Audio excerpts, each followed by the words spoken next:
Hello student, welcome to chemistry class.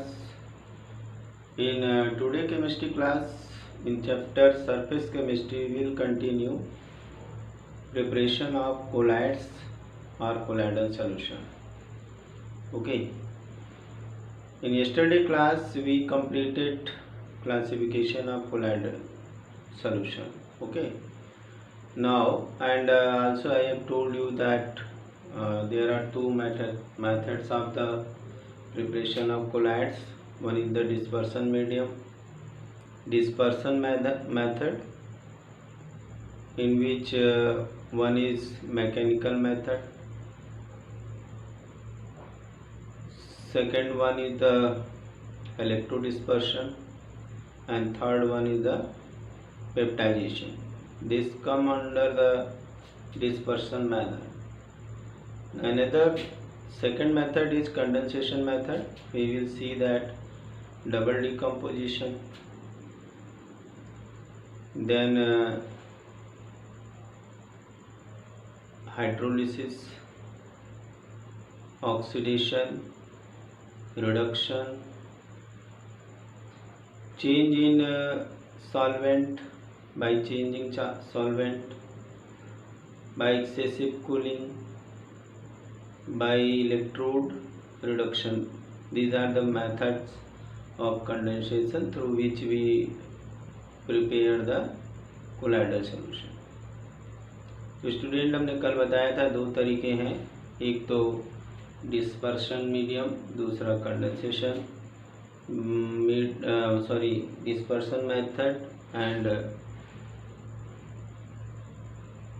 Condensation method. Dispersion method में तीन आते हैं। एक तो मैकेनिकल मेथड है, जिसमें कोलाइडल मील के अंदर हम बड़े बड़े पार्टिकल्स जो होते हैं डिस्पर्स फेज के, उसको डाल देते हैं और वो कोलाइडल मील क्या करती है, उसे छोटे छोटे पीस में कोलाइडल रेंज में ब्रेक कर देती है। इसका यूज़ हम लोग जो है डाई वगैरह बनाने में करते हैं। ओके। नेक्स्ट हमारा जो है इलेक्ट्रोड डिस्पर्शन। इसमें हमने बताया था कि दो इलेक्ट्रोड यूज़ करते हैं डिस्पर्शन मीडियम के अंदर, वही इलेक्ट्रोड लेते हैं जिसका हमें बनाना होता है। इस माध्यम से गोल्ड साल्ट, प्लैटिनम साल्ट वगैरह बनाए जाते हैं। और थर्ड है पेप्टाइजेशन मेथड। इसमें जो है कि डिस्पर्स फेज और डिस्पर्शन मीडियम को मिलाने के लिए थर्ड एलिमेंट या थर्ड सब्सटेंस हम ऐड करते हैं स्मॉल अमाउंट में, तो जा कर के बन जाता है। कंडेंसेशन मेथड में एक तो केमिकल मेथड हो गया। केमिकल मेथड के अंदर जैसे हाइड्रोलिसिस हो गया, डबल डिकम्पोजिशन हो गया, रिडक्शन और ऑक्सीडेशन। कंडेंसेशन मेथड में ही दूसरा है चेंज इन सॉल्वेंट। अगर हम सॉल्वेंट को चेंज कर दें तो भी बन जाता है। जैसे कि सल्फ़र कार्बन डाइसल्फाइड में सॉल्युबल है, लेकिन सल्फ़र का सलूशन जो कार्बन डाइसल्फाइड में अगर वाटर में डाल दें तो कुछ सल्फ़र निकल करके वाटर में चला आएगा और कोलाइडल सलूशन बन जाएगा। एक्सेसिव कूलिंग, अगर टेम्परेचर, कुछ ऐसे भी सलूशन होते हैं जिनके टेम्परेचर डाउन करके भी कोलाइडल सलूशन बनाए जा सकते हैं। और इलेक्ट्रो रिडक्शन के द्वारा, जैसे लेड है उसको इलेक्ट्रो रिडक्शन के द्वारा कोलाइडल सलूशन में कन्वर्ट किया जाता है। तो इतने मेथड है, एक एक करके सभी को देखेंगे हम लोग। तो हमारा पहला है dispersion method.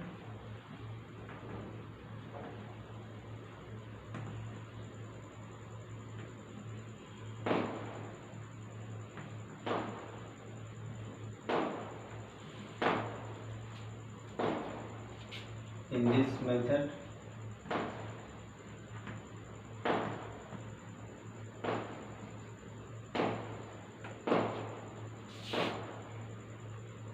disperse phase large particles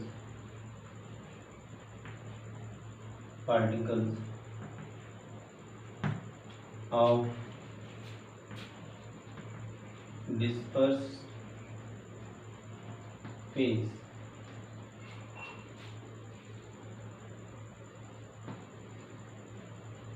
phase, disperse phase larger than 10 to power minus 4 centimeter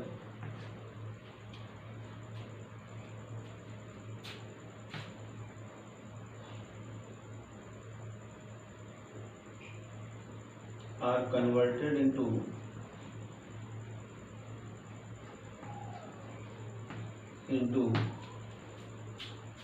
particles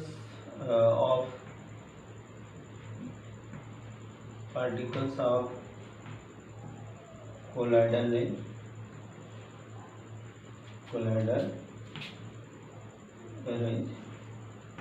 that is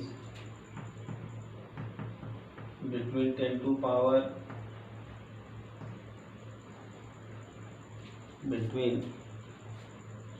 power minus 4 centimeter to 10 to power minus 7 centimeter.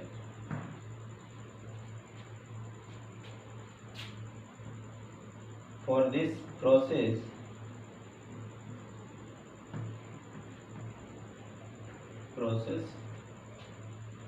following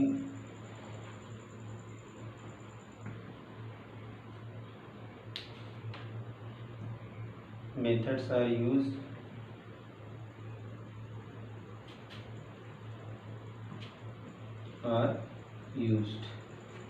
First is the mechanical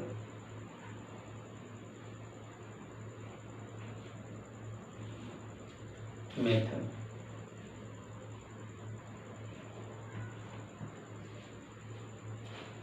In this method,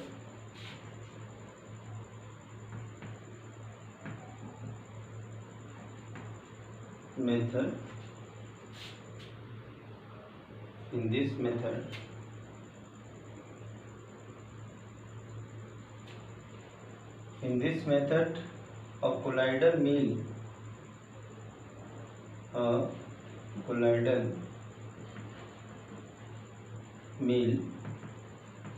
is used to produce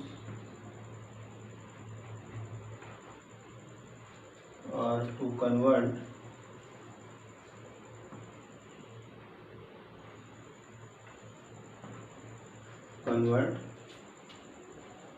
large particles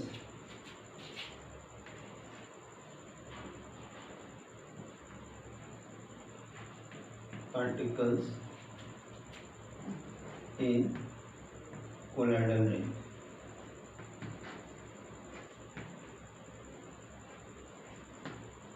okay, तो यहाँ पे colloidal, तो dispersion method में जो large particles होते हैं disperse phase के, उनको पार्टिकल्स आप कोलाइडल रेंज बना देते हैं। इसके लिए पहला मेथड है मैकेनिकल मेथड। इसमें दो मेटल प्लेट होती हैं।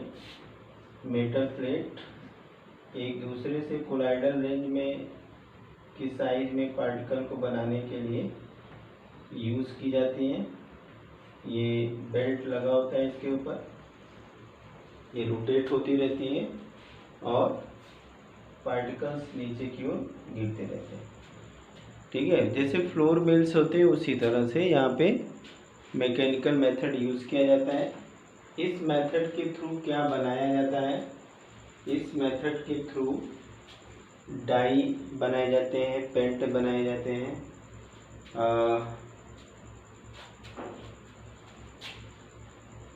This method is used to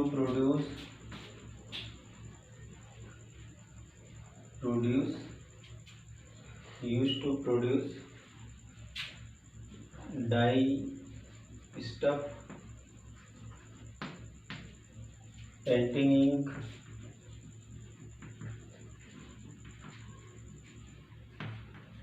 ink, paint and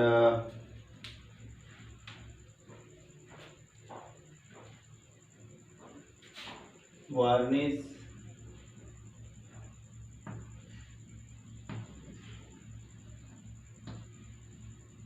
services, okay, and dental cream and dental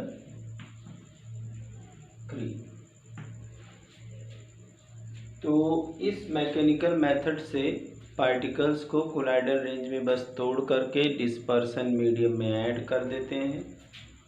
इस मेथड से डाई स्टफ बनते हैं, पेंटिंग इंक बनती है, पेंट बनता है, वार्निश बनता है, डेंटल क्रीम बनता है। ठीक है, अब इसके बाद हमारा नेक्स्ट है इलेक्ट्रो डिस्पर्सन मेथड। ठीक है, electro dispersion second, electro dispersion method. इसको हम ब्रेक्स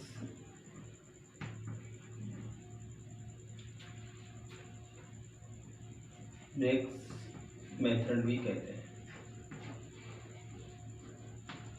ओके, इसको हम ब्रेक्स मेथड भी कहते हैं। इसमें पहले क्या होता है उसको हम बता देते हैं और किस तरह से होता है उसको बता देते हैं, फिर उसके बाद हम इसका डिटेल लिखेंगे। यहाँ पे एक डबल लेयर कंटेनर होता है,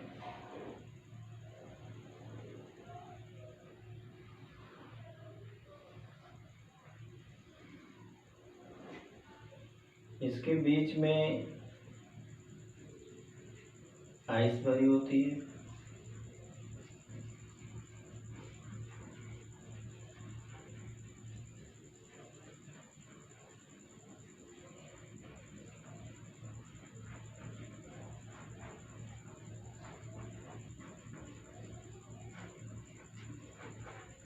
क्योंकि इलेक्ट्रो डिस्पर्सन मेथड में तुरंत टेम्परेचर को अगर डाउन नहीं किया जाएगा, टेम्परेचर इतना ज़्यादा होता है कि सारा का सारा जो है कि पार्टिकल डिस्पर्स फेज डिफ्यूज हो जाएगा, गायब हो जाएगा। तो यहाँ पे आइस क्यूब, यहाँ पे आइस भर दिया जाता है, इसको आइस बाथ बोलते हैं, आइस बाथ।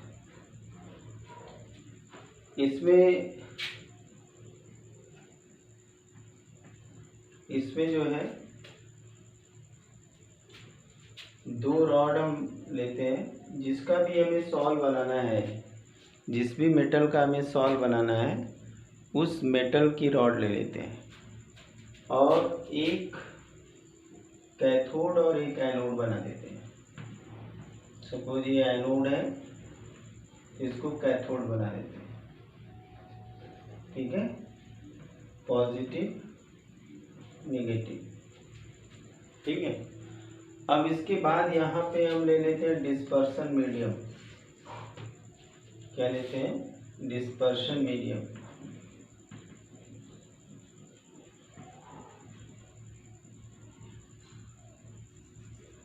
Dispersion medium. अब इस इलेक्ट्रोड को और इस इलेक्ट्रोड को जब टच कराते हैं, यहाँ पे इलेक्ट्रोड्स को हम जब टच कराते हैं तो क्या होता है, स्पार्किंग होती है, ये आर्क प्रोड्यूस होता है। क्या प्रोड्यूस होता है? आर्क प्रोड्यूस होता है। और ये जो आर्क है, इस आर्क से छोटे छोटे पार्टिकल्स, कोलाइडल पार्टिकल बनने लगते हैं, क्योंकि ये रॉड धीरे धीरे खराब हो जाता है। जब दोनों रॉडों को टच करते हैं तो स्पार्किंग होती है, और उस स्पार्किंग से हेड पोर्शन के जो मेटल हैं वो कोलाइडल रेंज के पार्टिकल्स में टूट जाते हैं, और टूटने के बाद डिस्पर्सन मीडियम में तुरंत मिल जाते हैं। इस आइस बात का काम है कि इसका टेम्परेचर स्पार्किंग के दौरान जो बढ़ जाता है उसे डाउन कर देता है। स्पार्किंग के दौरान जो टेम्परेचर बढ़ जाता है उसे क्या करता है?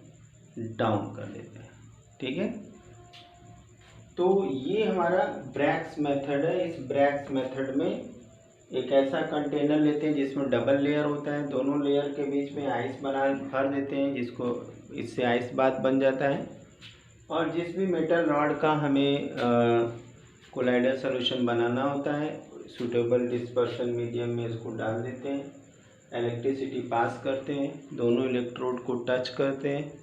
टच करने पे दोनों जो इलेक्ट्रोड हैं वो एक दूसरे से जब टच होते हैं प्लस माइनस तो स्पार्किंग होती है, और उस स्पार्किंग से जो हेड पोर्शन रॉड का है, मेटेलिक रॉड का, वो क्या होने लगता है, ख़राब होने लगता है, छोटे छोटे पार्टिकल्स में टूटने लगता है। और वो छोटे छोटे पार्टिकल डिस्पर्सन मीडियम में, जो सूटेबल डिस्पर्सन मीडियम है, उसमें जा कर के डिज़ोल्व हो जाते हैं, कोलाइडल रेंज के होते हैं। यहाँ पे आइस बात इसीलिए रखा गया कि जब आर्क बनता है तो वो टेम्परेचर बहुत बहुत हाई हो जाता है। अगर टेम्परेचर को डाउन नहीं किया जाएगा तो जो भी पार्टिकल यहाँ कोलाइडल बने हैं वो क्या होंगे, डिफ्यूज़ हो जाएंगे। इसलिए यहाँ पे टेम्परेचर डाउन कर दिया जाता है। ठीक है, तो इसको नोट कर लीजिए और इसके बाद हम इसी चीज़ को नोट्स बना देते हैं। नोट्स बनाने के लिए सबसे अच्छा है, हर डे की जो हमने नोट्स दिए है उसे आप वीडियो पॉज कर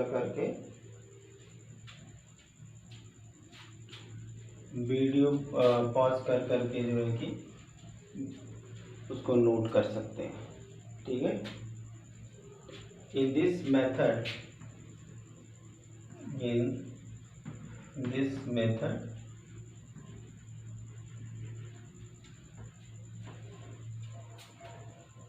two metallic electrodes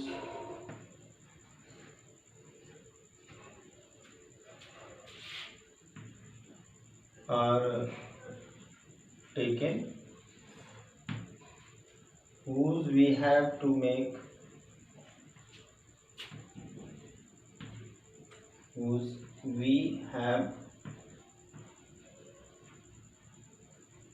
make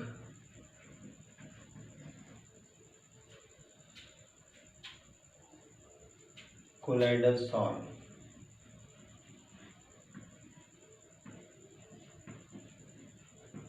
Okay, and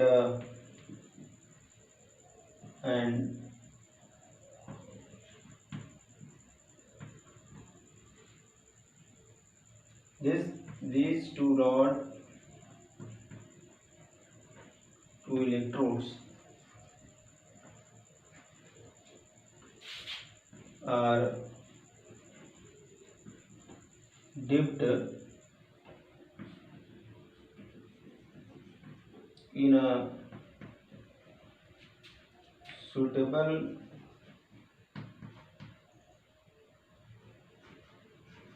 dispersion medium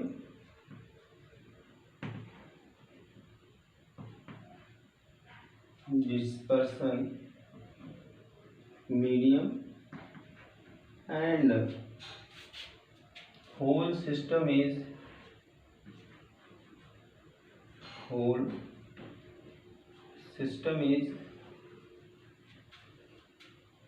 is kept in water bath, ice bath.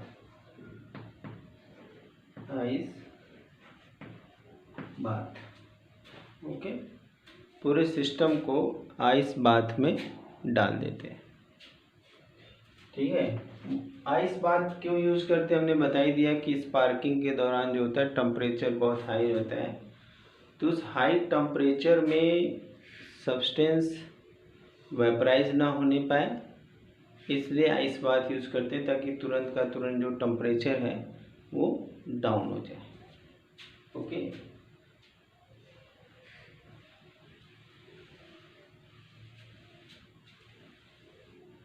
when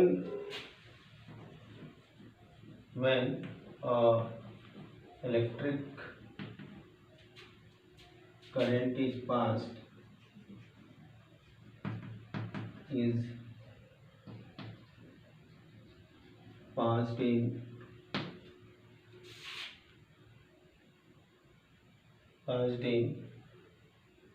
electrodes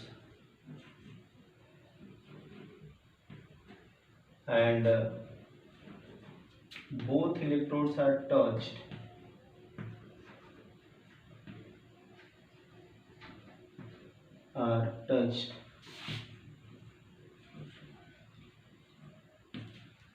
then an electric arc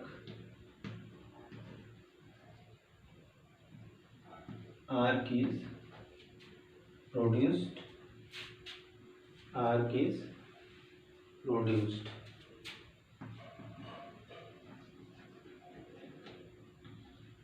which results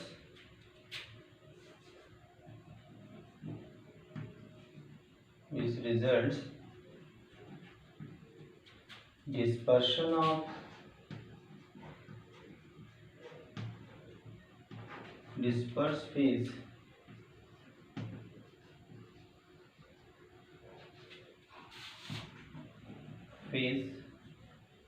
in dispersion medium.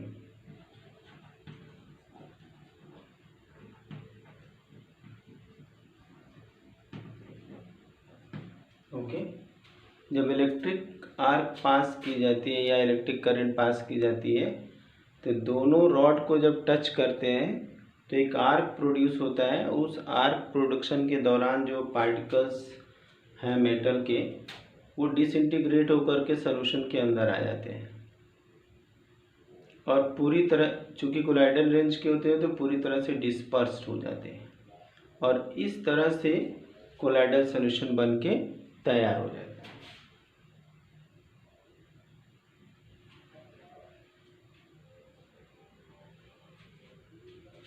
And example के रूप में हम कौन कौन से सॉल्व बना सकते हैं? प्रीसियस मेटल के जो सॉल्व बनाते हैं, precious metal means platinum, gold, silver, copper, है ना। Solves of platinum, gold, silver and copper are produced by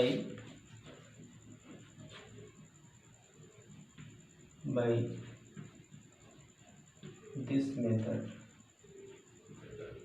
इनके जो भी सॉल्व बनते हैं वो इस मेथड से बनाए जाते हैं, ठीक है। अब नेक्स्ट हमारा है डिस्पर्शन बाय थर्ड सब्सटेंस और peptization. Third one is peptization.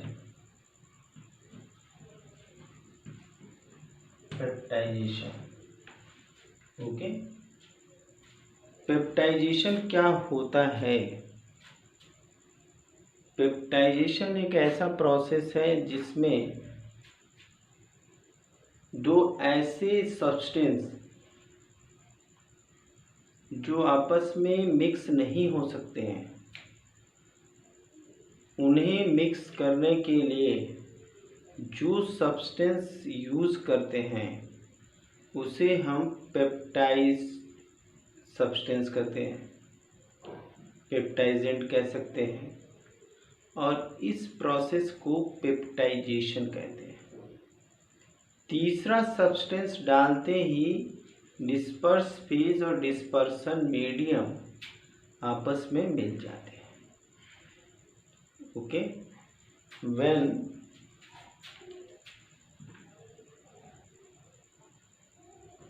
या कह सकते हैं formation of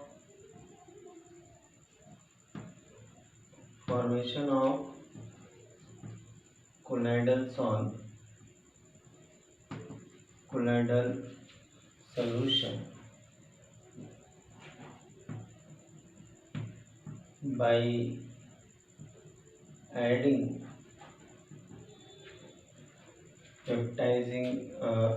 some substance, some external substance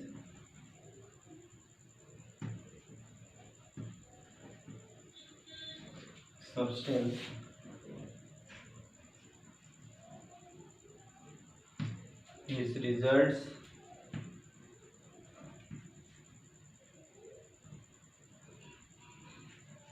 results formation of colloidal salt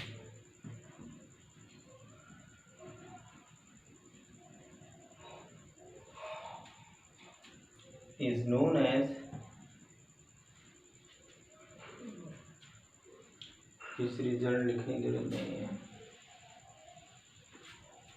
Formation of colloidal solution by adding some external substance is known as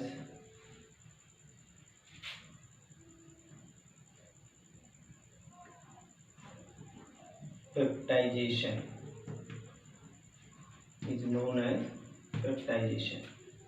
And substance which help in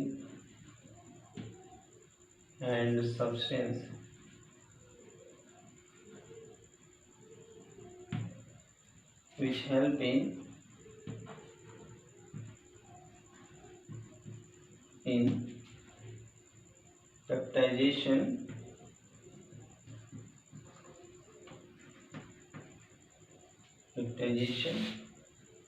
are known as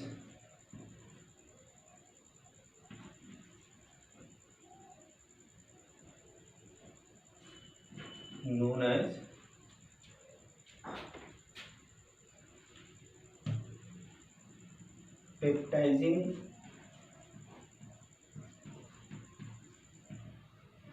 agent. ठीक है, इसको note कर लीजिए. तो इस process में peptization में क्या करते हैं, हम एक छोटा सा एग्जांपल लेते हैं. हमें वाटर प्लस ऑयल दोनों ऐड करना है. ऑयल डिस्पर्स फेज है, वाटर डिस्पर्सन मीडियम है. तो ये आपस में कभी नहीं मिलेंगे मगर साल्ट डाल दें स्मॉल अमाउंट में, वेरी स्मॉल अमाउंट में. कितने में? Very small amount. then what will happen? Colloidal, yeah, you can say both are liquid. Emulsion is formed. Emulsion, what is emulsion? Colloidal solution. A type of colloidal solution. Okay. तो अगर ये salt, इसमें क्या होगा? Peptising agent होगा. Salt क्या होगा? Peptising agent. अब इसी तरह से एक दूसरा एग्जांपल ले लेते हैं हम. चीज़ें जब तक समझ में ना हो तो कंटिन्यू करना चाहिए. जैसे कि वाटर प्लस फैट. अब ये देगा मिल्क. क्या देगा? मिल्क.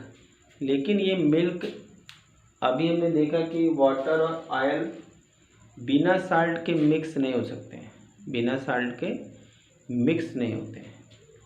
तो मिल्क में हम जानते हैं कि फैट और वाटर होता है. तो मिल्क में ये नेचुरली कैसे मिल जाता है? तो इसलिए मिल जाता है, यहाँ पे होता है केसीन प्रोटीन.